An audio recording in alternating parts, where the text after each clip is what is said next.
Hola, hola, ¿qué tal? Muy buenos días para todos, para todas. Bienvenidos, aquí estamos con la primera edición de MBD Noticias. Qué gusto recibirles esta mañana que se presenta relativamente fresca, podemos decir, ¿Dudó? porque dudé, sí, porque frío no hay, está fresco, obviamente, Sí. 12 grados la temperatura, el pavimento, es decir, la calle está prácticamente seca, aunque se notan los restos de la humedad de la lluvia de las últimas horas. Exactamente. Que fue exactamente. poca, en Fue Montevideo, poca. Es cierto, muy poquita. es cierto, es cierto. Pero bueno, ya les repasamos que viene hoy cielo cubierto con lluvias y estará ventoso según Inumet. Las temperaturas extremas 7 y la mínima 11 grados, la máxima para el área metropolitana. Para mañana viernes se prevé cielo algo nuboso y nuboso con mínima de 5 grados y máxima de 11. Temperaturas bajas, te dije yo. Exacto, y también así similar va a estar el sábado porque va a estar algo nuboso con periodos de cubierto y las temperaturas extremas, y ahí saqué la frazada, 4 grados, la mínima 13 grados, la máxima para comenzar el fin de semana. Así las cosas, ese es el panorama que pinta Inumet para hoy y los próximos días. Vamos a contarles algunos de los temas que tenemos para compartir con ustedes hasta las 9 de la mañana aquí en esta primera edición de MBD Noticias. Y según un informe de la ONU presentado en las últimas horas, el 44% de la población uruguaya pobre son niños, niñas y mujeres. Además, este informe señala que la pobreza infantil se ubica en el 17%. Bien, y también vamos a estar hablando sobre lo que se conoció que la Intendencia de Florida realizó reiteradas compras a una empresa que está vinculada con la secretaria del intendente Guillermo López. Por otra parte, les contamos que las autoridades están investigando por estas horas la vinculación de un cargamento de 265 kilos de cocaína recientemente incautado en Cerro Norte y bueno, están justamente investigando la vinculación con el narcotraficante uruguayo Sebastián Marcet. También se allanó una casa en La Tahona. Bien, y también a las 8:30 de la mañana vamos a estar hablando sobre este convenio que se firmó entre la Intendencia de Montevideo y la Facultad de Humanidades respecto a los 300 años de Montevideo, el tricentenario. Bueno, van a haber tareas de asesoría y van a hacer todo un relevamiento y distintas actividades que van a surgir del estudio también académico, del apoyo académico de la Universidad de la República. Pablo Martínez va a estar, decano de la facultad, va a estar hablando con nosotros luego de 8:30. Estos son algunos de los temas que tenemos para compartir con ustedes hasta las 9 de la mañana aquí en esta primera edición. Ahora vemos cómo está Montevideo a través de las cámaras del Centro de Gestión de Movilidad, @IMTránsito, @MBD Transporte, lo que ocurre en tiempo real con el tránsito en Montevideo, algunos aportes que nos hace el CGM hasta ahora. Bien, ahí mirando ya el cielo totalmente cubierto de Sí. Montevideo en la Rambla. Les contamos que Susana Pintos entre Camino Maldonado y Tomás Higgs hasta las... bueno, va a estar cortado el tránsito hasta el 16 de julio. Sí, tránsito entreverado por ahí, Camino Eison entre Fulton y Sayago va a estar cortado por el ferrocarril central hasta el 24 de agosto. Ahí está. Bueno, Gregorio Suárez entre Coronel Mora y José Yauri, cortado hasta las 20 horas por tareas de carga y descarga. Gaboto entre José Enrique Rodó y Guayabos, cortado hoy hasta el mediodía, hasta las 12 por tareas también de carga y descarga. Joaquín Requena entre Guanaychaná hasta las 5 de la tarde y Pedro Campbell entre Gastón Ramón y Rivera hasta las 5:30 de la tarde y va a estar cortado hasta el 11 de agosto. Largo aliento de estos cortes. Sí, señora. ¿Quiere dos más? Bueno. José Luis Zorrilla entre Parvadomus y Tabaré, cortado hoy desde las 8:30 y hasta las 5:30 de la tarde por tareas de carga y descarga, al igual que Coraceros entre Francisco Gómez y Doroteo Encillo, cortado de 9 a 17 horas por un evento que se cruza allí, Bien, y ayer uno de los temas del día tuvo que ver con el sismo. Sobre la tarde hubo una conferencia de prensa justamente de la geóloga Lea Sánchez, que es la que ha monitoreado en los últimos años este tipo de movimientos telúricos. Y Sánchez dijo que confirmó que el temblor fue de 5.2 grados, es decir, más de lo que habíamos dicho al principio, es decir, ya estudiando, y estuvo a 15 kilómetros de la costa del epicentro, a la altura de Balneario Parque del Plata. Bueno, además, en esta rueda de prensa que brindó en su casa la geóloga, señaló que Uruguay no tiene una política de previsión para este tipo de fenómenos. La académica agregó que si el sismo hubiera sido aquí en la capital, hubieran habido consecuencias importantes.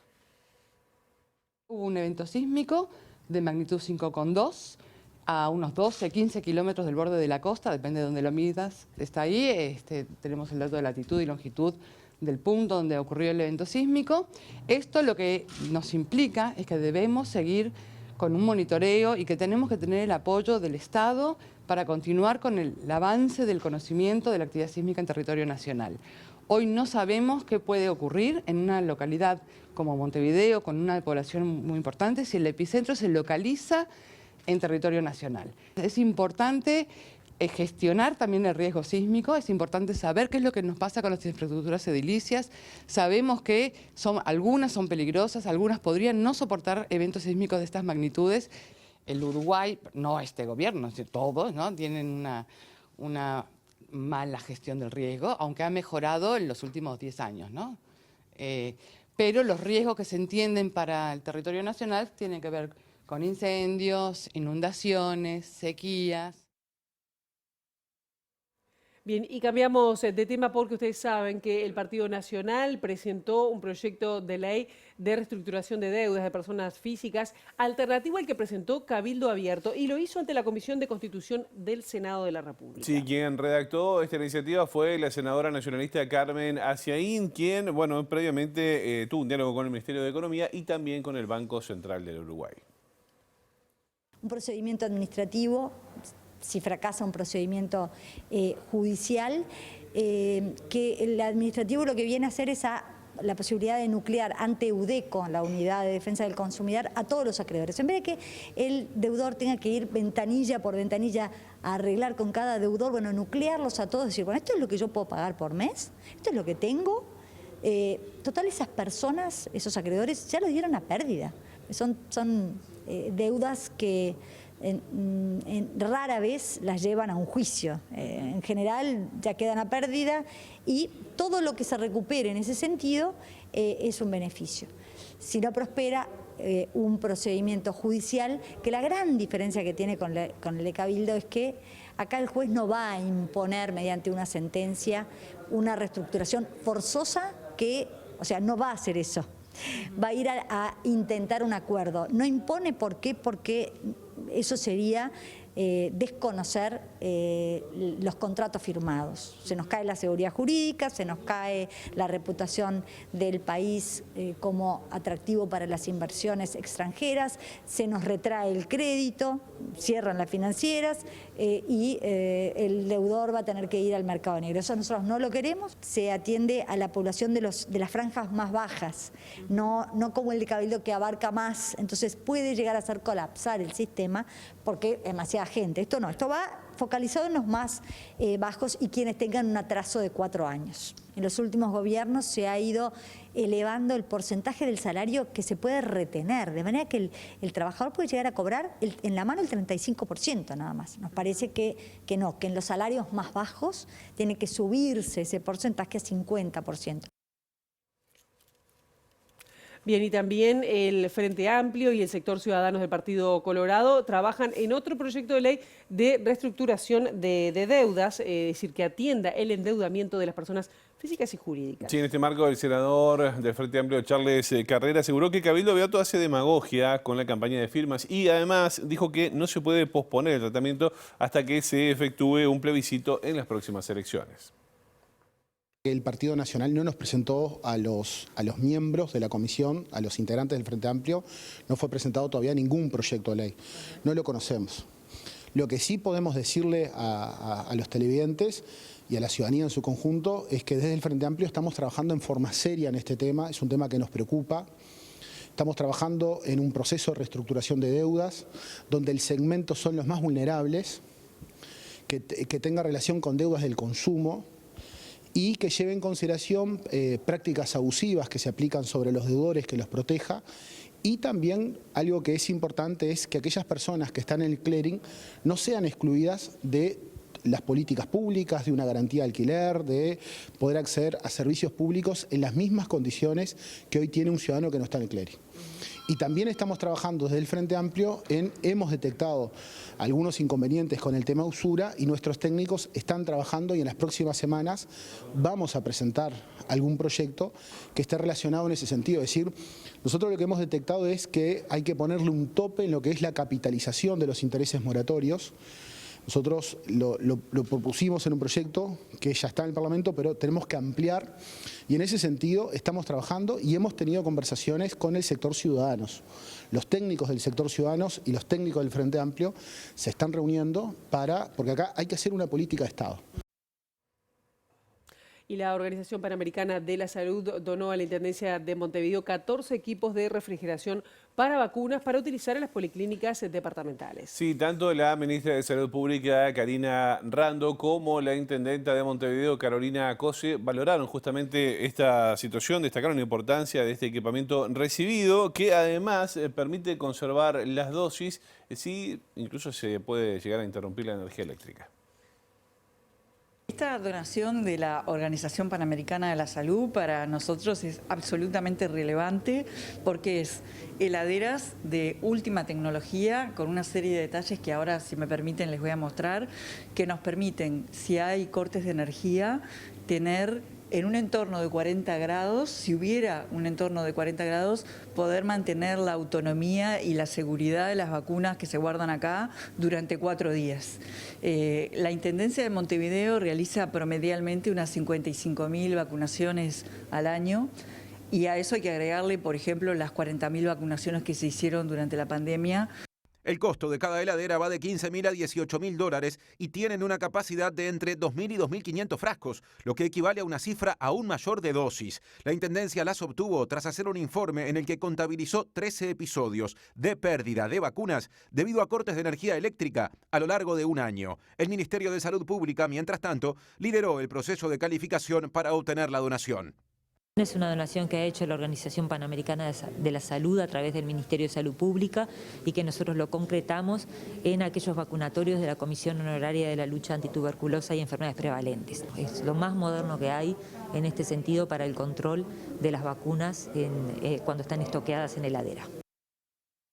Bueno, y seguimos en temas vinculados a la salud y más declaraciones de la ministra de Salud, Karina Rando, porque justamente la titular de esa cartera dijo que la situación sanitaria por el virus sincicial respiratorio en niños y en niñas se encuentra en una meseta. Sí, además insistió en la importancia de vacunar y también recordó que 60% de la población objetivo ya está vacunada. Vamos a recordar que son mujeres embarazadas y niños menores de 5 años. En cuanto a la cantidad de consultas, se ha visto una disminución en la cantidad de consultas en algunos de los centros Centinela, que ha bajado hasta 2 y 3 veces. Sin embargo, todavía no podemos decir que se ha notado una caída muy ostensible en lo que es la ocupación de CTI.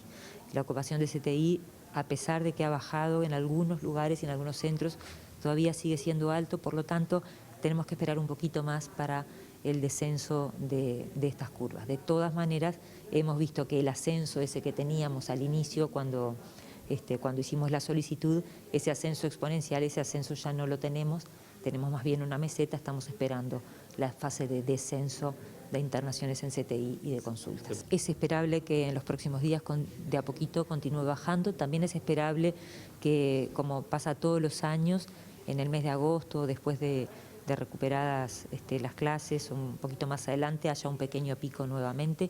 Eso es normal, eso sucede todos los años. En cuanto a la campaña de vacunación contra la gripe, la semana pasada se dio un aumento alcanzando 35.000 dosis y en lo que va de esta semana se administraron 30.000. El porcentaje de la población vacunada objetivo, que son los niños entre 6 meses y 5 años y los mayores de 65, están vacunados en un 61% y el total de las dosis vacunadas administradas en todo el periodo de la campaña ha sido cercana a 480.000 dosis. Eso quiere decir que hemos aumentado el nivel de vacunación, pero que no hay que bajar los brazos, que la población tiene que seguir vacunándose contra la gripe. Vamos a cambiar de asunto ahora, lo decíamos en nuestro arranque, porque la Intendencia de Florida hizo reiteradas compras directas a una empresa que está vinculada directamente con el intendente Guillermo López. Sí, se trata justamente de la empresa Rodríguez Castellini, Rodríguez Coito, que pertenece al hijo y a la pareja de la secretaria del intendente. Esta noticia fue divulgada por el diario El Observador. Según detallan, la empresa fue contratada por compras directas en varias ocasiones, a pesar de pertenecer a la familia de la funcionaria de confianza del intendente. Varias de las compras que la Intendencia de Florida le hizo a Rodríguez Castellini y Rodríguez Coito fueron observadas por el Tribunal de Cuentas por superar los montos permitidos para contratar mediante compra directa. Pero a su vez, el servicio que se le compra a la empresa se realiza prácticamente todos los meses y no se llamó a licitación. El vínculo de la empresa con la funcionaria y las observaciones del Tribunal de Cuentas están dentro de los motivos que llevaron a que este viernes la Junta Departamental de Florida rechazara la aprobación de la rendición de cuentas de la Intendencia, algo que nunca había ocurrido. El viernes pasado no se votó la rendición de cuentas 2021, tanto por falta de votos de la bancada de ediles y edilas del Frente Amplio como por la falta de 6 voluntades de la bancada del Partido Nacional. El Tribunal de Cuentas se observó 10.666 veces en un periodo de 9 meses, abril del 2021 a diciembre del 2021, y en algunas de esas observaciones nosotros decíamos que habían situaciones graves, ¿no? Como la compra directa por mayor monto de lo que está la compra directa a empresas que algunas tenían vinculación directa con jerarcas de la Intendencia, ¿no? Nosotros denunciábamos esto. La compra directa está en 896.000 pesos, pero sin embargo a esta empresa durante el año 2021 se le pagó más de 2,5 millones de pesos. Y seguimos en el interior porque de Florida nos vamos hasta Colonia, ya que ustedes saben, el Senado destituyó justamente a la nacionalista María de Luján Sánchez de su cargo de concejala en el municipio de Florencio Sánchez, en aquel departamento. Sí, se entendió que formó parte de un esquema de corrupción montado por su padre, Alfredo Sánchez, ex alcalde de la localidad, y también de su hermano Pablo, quien en ese momento se desempeñaba como edil. La decisión se tomó este martes luego que el plenario archivara el juicio político contra la intendenta Carolina Cose. A diferencia de lo ocurrido en Montevideo, donde además de señalarse que no hubo violación de la Constitución y por tanto no había mérito ni para el juicio ni para una acción penal, en Florencio Sánchez la concejala ya está condenada junto con su padre y otras personas. La Cámara de Senadores resuelve destituir a la señora concejal del municipio de Florencio Sánchez, María de Luján Sánchez, de conformidad con lo previsto por los artículos 93, 102 y 103 y 296 de la Constitución de la República. Y aquí sí hay una ley, artículo 18 de la ley 19.272 de 18 de septiembre de 2014. Por la afirmativa, sírvanse en expresar.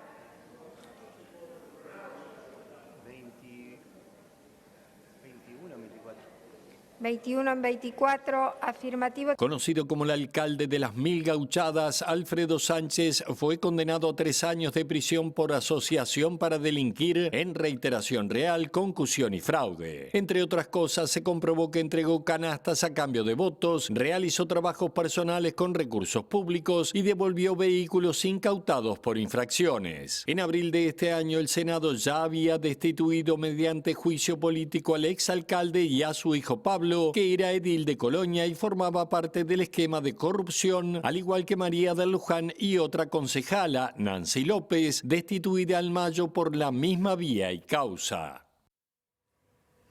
Se está investigando si el cargamento de 265 kilos de cocaína incautados en Cerro Norte tiene vinculación con el narcotraficante Sebastián Marcet. Sí, vean ustedes, la mercancía incautada llevaba la inscripción King of South, Rey del Sur en inglés, y no es la primera vez que la policía detecta droga justamente con esta marca. Claro, porque además se trata del mismo texto que aparece en distintos idiomas en otros cargamentos que se comprobó que pertenecían justamente al narcotraficante uruguayo. Sí, por este asunto hay 11 personas detenidas, una de ellas vive en La Taona.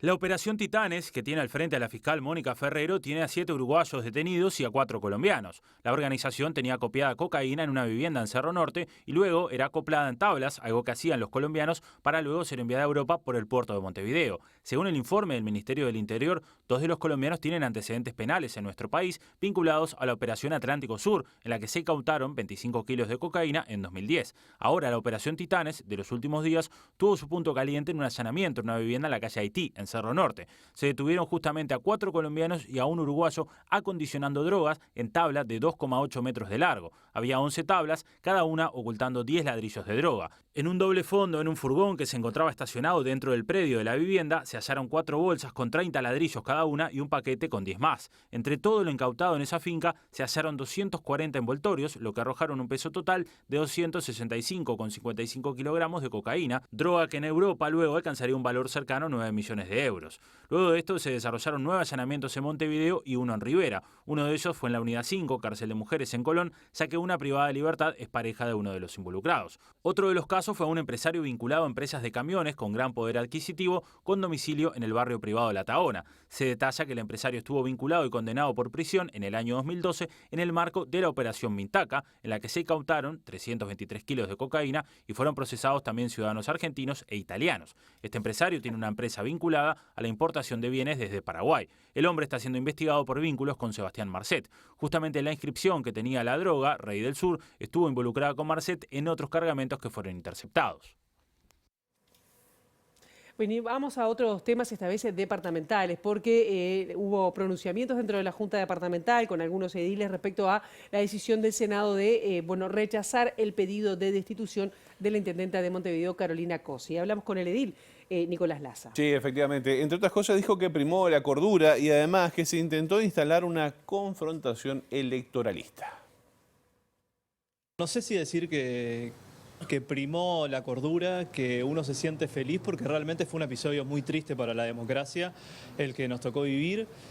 Los juicios políticos son recursos que tienen sobre todo las minorías para poder cuestionar a sus gobernantes. Entendemos que en este caso se abusó tremendamente de la herramienta que no ameritaba. Ayer además yo tuve la oportunidad de estar acompañando desde las barras la discusión del Senado y realmente escuchamos cosas que fueron gravísimas. Situaciones muy graves que hablan de una voluntad de instalar una agenda política y una confrontación política muy electoralista, ya diríamos a esta altura del partido, que se lleva puesta a las instituciones, ¿no? Eso me parece que es lo más preocupante. Llegamos a escuchar el absurdo de un senador que iba con una posición que además era unánime en la comisión y la cambió porque le llegó una convocatoria, porque leyó un tuit. O sea, estamos hablando de que hay senadores de la República que lo que determina que voten la destitución de una intendenta es un tuit. Y por su parte, el edil blanco, Javier Barrios Bove, que fue quien impulsó esta medida de elevar al Senado la propuesta de destitución, dijo que por lo menos se determinó que la intendenta no concurrió a presenciar, a participar en la Junta Departamental a solicitud de los ediles. Sí, en ese sentido, Barrios Bove dijo que la denuncia ante el Senado era el único mecanismo disponible. Desde que planteamos el juicio político sabíamos que no había los votos para la destitución, como se habló ayer, porque obviamente el Frente no iba a dar los votos. Lo que hicimos los ediles de Montevideo, lo que hizo la Junta Departamental de Montevideo fue defender su posicionamiento, defender los mecanismos de contralor que tienen los legisladores departamentales en este caso. Nosotros buscábamos poner en la opinión pública la situación que estaba viviendo la Junta Departamental de Montevideo. Creo que eso se logró. Sabíamos, como reitero, desde un primer momento que no se iba a llegar a la destitución de la intendenta de Montevideo, pero sí quedó claro ayer en la palabra de varios de los senadores que la intendenta de Montevideo violó la Constitución al no comparecer a la Junta Departamental en el único caso que está obligada a hacerlo. Nosotros somos los legisladores de Montevideo y una de las funciones es la de contralor. Creo que la intendenta debe ser controlada y debe ella aceptar los controles que la propia Constitución establece. Eso es lo que pretendíamos, un cambio. Lo que hemos logrado ahora es que los pedidos de informes se contestan en los 20 días y eso para nosotros ya es un logro.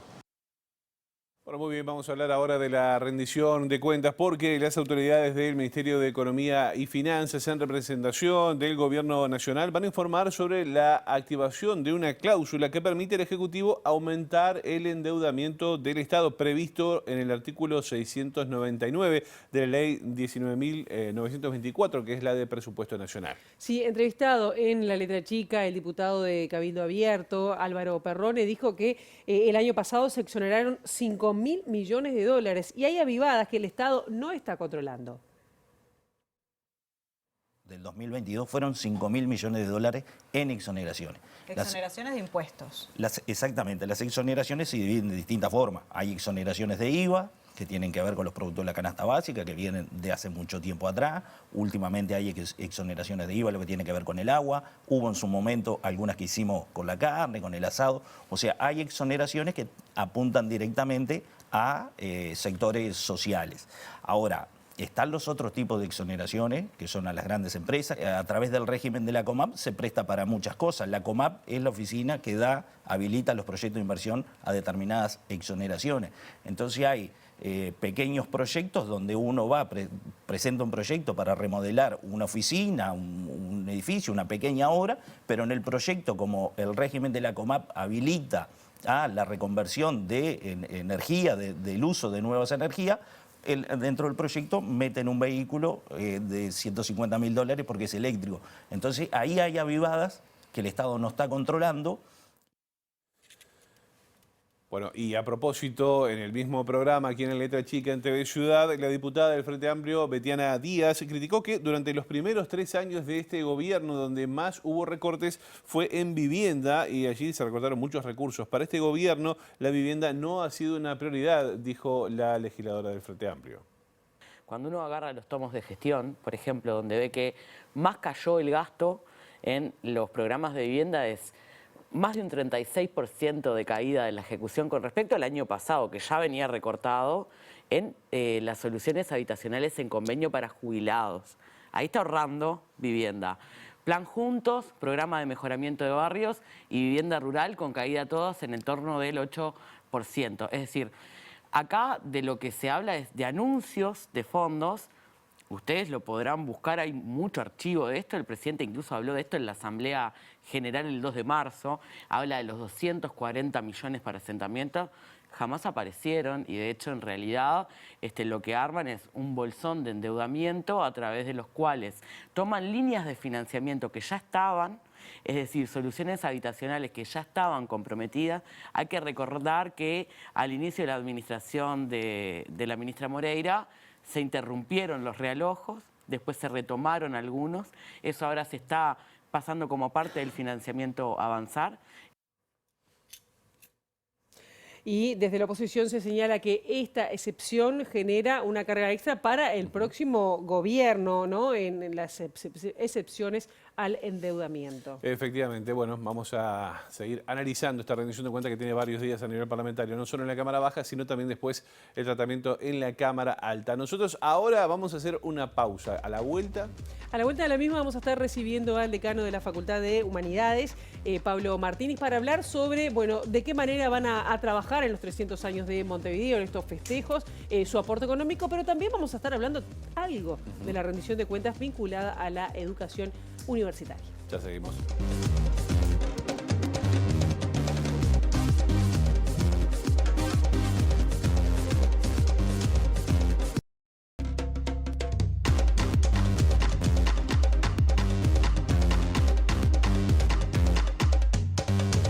Ya tenemos el gusto de tener con nosotros en estudio al decano de la Facultad de Humanidades y Ciencias de la Educación, Pablo Martínez, para hablar de unos cuantos proyectos que tienen entre manos. Bienvenido, gracias por estos minutos. No, por favor, gracias a ustedes, Pilar, por la invitación. Por favor, además agradecerle porque justamente estaba con estos cambios de temperatura haciendo un esfuerzo extra por la voz, así que doble agradecimiento. Muchas gracias, sí, la garganta viene dando cuenta de estos tiempos que vivimos. Y sí. Los otros días veíamos que hubo una firma de un convenio por los festejos de los 300 años de Montevideo para trabajar en la reconstrucción, a mí me gustó esta parte, ¿no? Reconstrucción de la memoria de la ciudad y valorar la historia de los barrios de la capital. ¿De qué manera desde la facultad, desde la universidad, se va a aportar en este sentido? Sí, efectivamente ese es el objeto del convenio, que a nosotros nos parece muy importante que la facultad, además de los procesos de formación, de investigación que realiza, también pueda aportar a procesos de reconstrucción, de construcción de memoria histórica, en este caso en la ciudad. Entonces, el convenio que se firmó con la Intendencia supone varias líneas de trabajo que por ejemplo tienen que ver con la elaboración de fascículos, 12 fascículos, en los cuales se recupera la historia de Montevideo de un modo y con una forma de transmisión que pueda llegar a un público muy amplio, pero también tiene que ver con procesos de trabajo en barrios, con los vecinos, en la recuperación también de esa memoria histórica, en un trabajo en conjunto con las comunidades. Tiene que ver también con colaborar con la Intendencia en la revisión, en lo que fuera pertinente del nomenclator y de la señalética en la ciudad.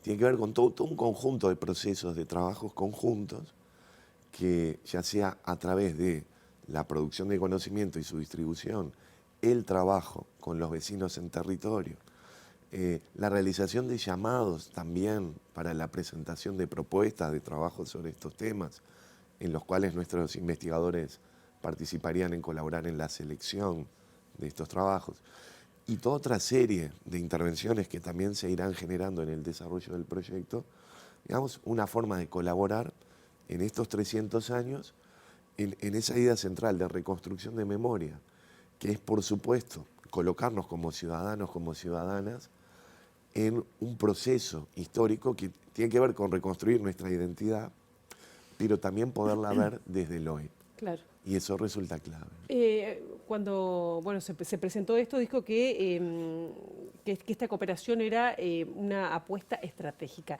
¿En qué sentido estamos hablando?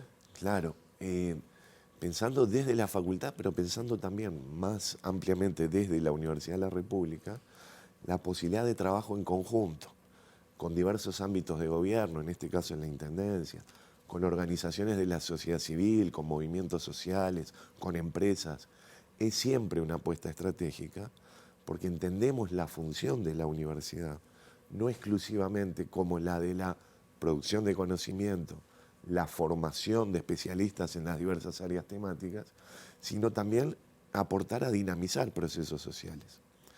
Y esto es fundamental en términos de cómo entiende uno el lugar del conocimiento en la construcción social. Poder poner en juego procesos de construcción de conocimiento en los cuales la universidad aporta, pero ojo, también la universidad aprende en el trabajo con los distintos niveles de gobierno, con la sociedad civil, con organizaciones no gubernamentales, con empresas, pero poder poner esto en juego tiene que ver con justamente esa dinamización de los procesos sociales en los cuales es importante entender, ya desde un punto de vista social, cultural, económico, que incorporar conocimiento en todos esos procesos apunta en una dirección de maximizarlos, de lograr su mayor desarrollo. ¿Cuáles son los ejes de trabajo de esto? Porque no solo quiero hablar de esto, porque sé que hay otros trabajos que hace la universidad o la Facultad de Humanidades y Ciencias de la Educación. Pero ¿cuáles serán los ejes ya tienen delimitados en este trabajo de los 300 años de Montevideo? Sí, los ejes tienen que ver justamente con este objetivo central, ¿no? La producción de conocimiento, la puesta en circulación desde un punto de vista social, o sea, la recuperación de quienes somos parte de la ciudad, de nuestra propia historia, ya sea a través de la producción de materiales, ya sea a través del trabajo en comunidades, los investigadores yendo a los barrios e interactuando con vecinos y vecinas, reconstruyendo la historia, pensar nuestros nomenclatos, ¿no? Claro. Muchas veces yo creo que sucede que uno recorre la ciudad y bueno, queda reflexionando sobre cómo nombramos nuestros espacios, cuáles son los nombres que ponemos en juego, qué historia hay detrás de estos nombres. Bueno, eso lo hacíamos tarea de escuela, ¿no? De qué son las calles de que vivimos y la falta de mujeres, que eso es un trabajo que hace años viene. Por ejemplo. ¿Por qué no se destacan? Sí, hay igualmente valioso. Porque ¿no? tenemos ese proceso de invisibilización del papel de las mujeres en la historia. Entonces, todo esto supone lo que puede hacer la universidad, la facultad, es generar insumos que luego deberán ser procesados en los ámbitos correspondientes. Aportamos a la discusión, pero que sea una discusión de calidad, con información. Está muy bien. Martínez, también hay otros trabajos. Esto, bueno, va a llevar, tiene largo aliento, va a llevar a muchos estudiantes, docentes a trabajar. ¿Están trabajando también o han sido convocados para trabajar en temas de turismo y de migración? Es más, recientemente hubo un seminario de turismo que también aportaron. Exactamente. Cuando firmamos el convenio, yo decía, bueno, si yo pienso para atrás las últimas 72 horas y trato de ver todos los momentos de encuentro que hemos tenido con la Intendencia de Montevideo son varios, porque exactamente la semana pasada, jueves y viernes, se desarrolló el seminario Montevideo 360, que tiene que ver con una estrategia de la Intendencia de Montevideo de poder posicionar a Montevideo como lo que se llama un destino turístico inteligente. ¿Qué aplica esto? ¿Qué quiere decir una ciudad inteligente? Bueno, justamente una sociedad que incorpora el conocimiento, la producción de conocimiento y sus aplicaciones también tecnológicas, ¿sí?, en maximizar el valor de todos sus procesos, ¿no? La incorporación de la tecnología es muy importante, pero también la formación de quienes permanentemente interactúan en estos procesos de turismo. Y la facultad, a través del área de estudios turísticos, también está colaborando en estos procesos con la Intendencia, a través también de una serie de elementos. Por ejemplo, este seminario con la Intendencia tuvo una parte que fue un seminario académico, fundamentalmente organizado desde la facultad, con colegas de facultad de otros ámbitos locales y también internacionales, que aportaron a la reflexión. Pero más de 400 personas participando de esto. Y eso es un acercamiento que la universidad también, bueno, como decías antes, se nutre, pero también es visibilizar el trabajo y que siga creciendo, ¿no? Porque a veces parecía como que la universidad en algún momento se dijo que estaba como de espaldas a la ciudadanía. La famosa Torre de Marfil. Exacto. Bueno, yo creo que si hay algo que esta Universidad de la República que tenemos hoy, no está, es a espaldas de la sociedad. Claro. Está profundamente imbricada en muchísimos procesos sociales. Esto, ¿cómo lo atan ustedes con el presupuesto cero que viene en la rendición de cuentas? Se lo traigo rápidamente porque en realidad el próximo lunes, además, hay un consejo especial federal, a ver, no me acuerdo el nombre cómo se llama, pero bueno, de los docentes, justamente para analizar no solo lo que afecta a los docentes, sino también a la propia universidad, el estado de debilidad que la deja, ¿no? Sí, sin duda. Va a ser un consejo federal de la Asociación de Docentes de la Universidad de la República, en el marco también de actividades intergremiales con los otros órdenes y los otros gremios universitarios, de cara a la presentación que van a realizar las autoridades universitarias en la comisión respectiva de la Cámara de Diputados, que es donde se está discutiendo ahora el proyecto de rendición de cuentas. Yo te decía, ¿no? Una universidad de cara al país. Entonces, una universidad que aporta a los procesos sociales, que aporta un modelo de desarrollo. Porque si tú pensás el carácter de beneficio que tiene la maximización, ¿sí?, la expansión de la formación de nivel universitario en la población, lo que estás pensando es en una población con un nivel educativo más importante, lo cual repercute en distintos aspectos, desde los aspectos económicos, porque se trata de una población con más elementos para intervenir en los procesos económicos, pero también en los procesos sociales y también en el fortalecimiento de la base democrática de la sociedad. Porque una expansión educativa también es una expansión de las capacidades de intervenir democráticamente, de una masa con crítica conocimientos. Esa idea de masa crítica es fundamental. Entonces, esta universidad que vaya, si viene demostrando en las últimas décadas, deberíamos decir, su vocación de aportar a estos procesos, se encuentra con un proyecto de rendición de cuentas por parte del Poder Ejecutivo que le asigna 0 pesos incrementales, en un contexto en el cual, si bien en distintas rendiciones de cuentas, sobre todo por la labor que hay que destacar muchísimo de parlamentarios y parlamentarias, se han obtenido puntualmente algunos incrementos, si lo miramos globalmente, en este momento un 0% de incremento, si se mantuviera esto así, significaría en el periodo 2020-2024 un decrecimiento del presupuesto universitario de un 2,6%. Entonces tú tenés un escenario en el cual la matrícula crece sostenidamente, que fue un fenómeno que se dio a través de la pandemia, pero luego se mantuvo. Nosotros tenemos 20.000 estudiantes nuevos en todo el país ingresando anualmente a la Universidad de la República. Si tú a esto le colocás, en relación a esto, una dotación de horas docentes que al no tener incrementos se mantiene estancada, fácilmente la gráfica que ves es más estudiantes, menos horas docentes. ¿no? Por la pérdida de valor de este presupuesto que decrece 2.6%. Entonces, naturalmente, en este punto, que es como muy claro, tú ves muy fuertemente que no hay forma que no se vea afectada la calidad de la enseñanza si a más estudiantes tú les destinas menos presupuesto. Hoy por hoy, en ese contexto, la calidad de la enseñanza se está manteniendo fundamentalmente por el compromiso de los docentes y las docentes universitarias, pero un compromiso que los pone en una situación de muchísima tensión y que esperamos, sinceramente, que el Parlamento atienda esta situación. Bien, Pablo Martínez, volveremos a conversar sobre cómo sigue todo este trabajo de los 300 años de Montevideo y cómo sigue el proyecto de rendición de cuentas, que bueno, hasta agosto hay tiempo para ver de qué posibilidad se mueve esa manta, ¿no?, de recursos. Será un gusto. Yo quiero sí tener particularmente presente, en el caso de este proyecto, a nuestra ex decana, la profesora Ana Frega, ¿Cómo no? y al profesor Nicolás Dufo, que han trabajado incansablemente junto con la contraparte de la Intendencia para hacer realidad este acuerdo y que son quienes van a estar conduciendo este proceso, que bueno, que esperamos que sí va a ser muy, muy provechoso para toda la comunidad. Gracias, Pablo. Por favor, muchas gracias a ustedes.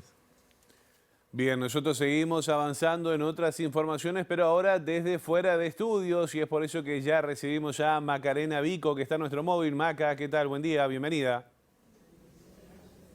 Buen día, Josema. El saludo para Pilar. Estamos en la Facultad de Psicología porque en el marco del mes de la afrodescendencia va a suceder en minutos un evento llamado Salud Mental y Afrodescendencia en Uruguay, donde en ese marco se presenta un servicio especializado en atención psicológica a víctimas de discriminación racial.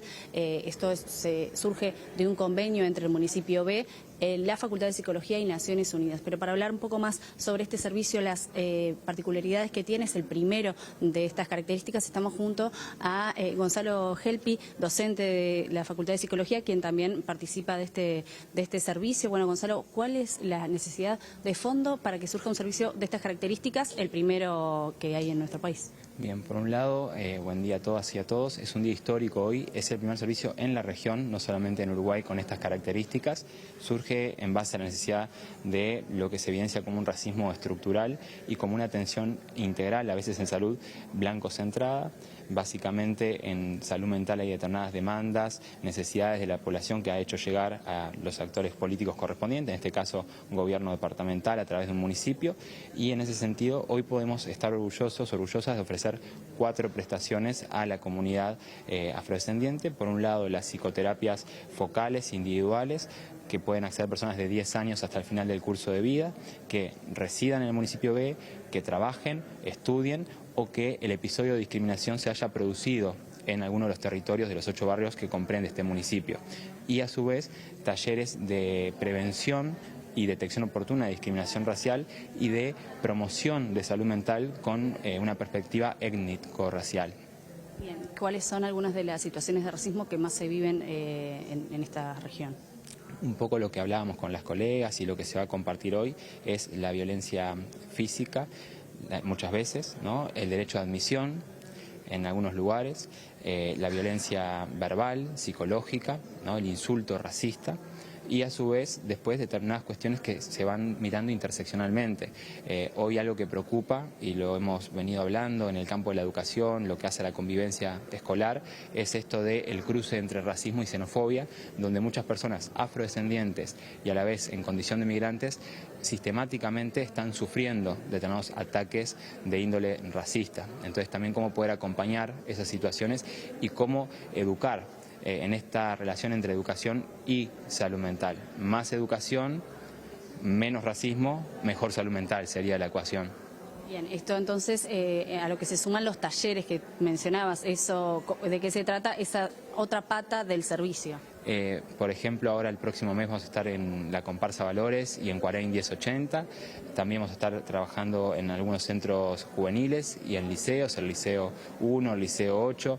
Y en ese sentido hay mucha expectativa en esto de que es el primer servicio y de ver cómo se trabaja la problemática. Algunos talleres dirigidos exclusivamente a personas afro y otros en convivencia entre personas afro y no afro, ¿sí?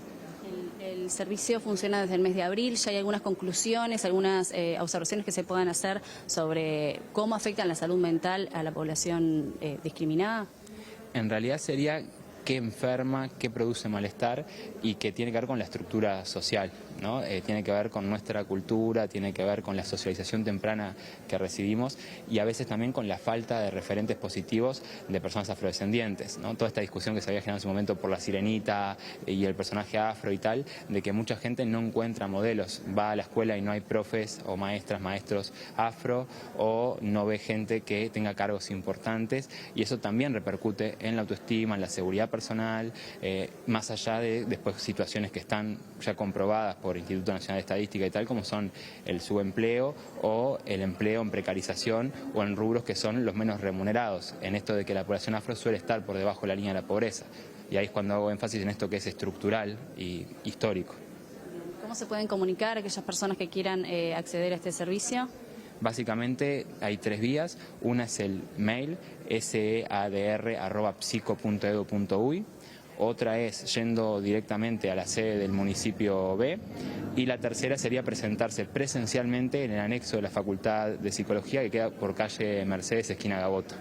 Bien, por último, ¿se piensa hacer algún tipo de evaluación a ver si este tipo de servicio se puede extender a otras zonas de Montevideo? De hecho, ya hay alguna demanda de otros municipios que quieren ir en la misma línea. Eso se verá y a final de año habrá una presentación de resultados más extendida a partir de lo que será la rendición de cuentas después del primer año de ejecución de todas las propuestas de este servicio. Bien, muchas gracias. Gracias a vos y a ustedes. Gracias, Gonzalo Gelpi, del Servicio de Atención Especializada para Víctimas de Discriminación Racial. Es una actividad que comienza ahora en minutos y que se va a desarrollar durante algunas horas, así que los invitamos a acercarse.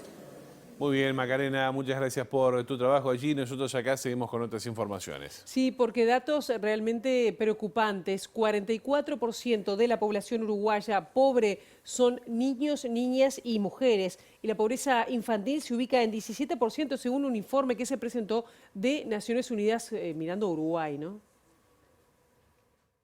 En Uruguay, las mediciones de pobreza refieren a la pobreza monetaria, es decir, por ingreso. Según este informe, casi 1 de cada 5 niños viven en hogares en situación de pobreza. Uruguay suscribió un acuerdo para la Agenda de Desarrollo Sostenible 2030, que busca reducir al menos a la mitad las personas en situación de pobreza. Más allá de los ciclos económicos, y esto es difícil poder afirmarlo sin encuestas de panel o estudios de panel, la evidencia lleva a pensar que Uruguay tiene un núcleo duro de pobreza en torno al 10 o 15%. Un núcleo duro de pobreza extremadamente infantilizado, un núcleo duro de pobreza donde predominan las mujeres como jefas de hogar, un núcleo duro de pobreza donde se concentran además otras privaciones en términos de capital humano, de capacidades, de inserción en el mundo del trabajo, de precaria inserción laboral. Si nosotros miramos la serie de tiempo de pobreza para la población entre 0 y 17 años, básicamente reproduce el gráfico anterior, solo con la diferencia que Uruguay duplica los niveles de pobreza en toda la población cuando analizamos la población de 0 a 17. Y cuando hacemos la comparación entre población entre 0 y 17 años, niños y adolescentes, y la población adulto mayor, 65 y más años de edad, Uruguay es un caso extremo en el mundo de desigualdad. Una de las soluciones debe ser del tipo estructural para atacar los factores que generan la situación de pobreza, que van en la línea de brindar oportunidades laborales a los adultos de la familia. Esto debe complementarse con transferencias monetarias como las asignaciones familiares.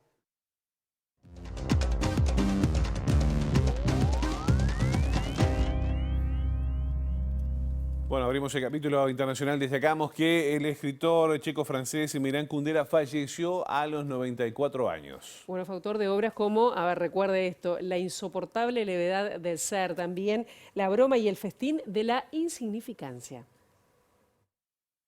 Milan Kundera residía en París, donde se exilió junto a su esposa Vera Rabankova desde mediados de 1970 y adquirió la ciudadanía francesa en 1981. En esa ciudad fue donde floreció la literatura de este escritor checo-francés, nacido el 1 de abril de 1929 al sureste de la República Checa.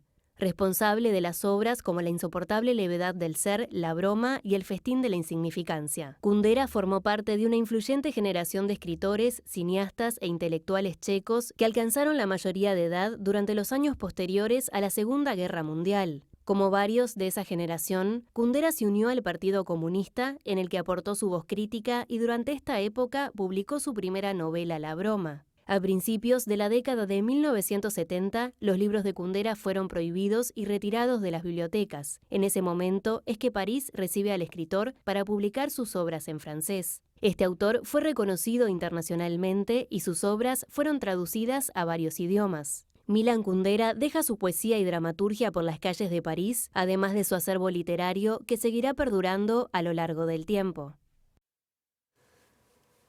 Señoras, señores, hasta acá llegamos con la primera edición de MBD Noticias. En minutos llega Ciudad Viva a la pantalla de TV Ciudad. Sí, nosotros vamos a tener la actualización informativa a las 13:30 con nuestra compañera Rosina Mayarini, a las 19. Y nosotros con el gusto de siempre también, mañana a las 8 en punto, con las primeras noticias de TV Ciudad, los estamos esperando. Que pasen bien.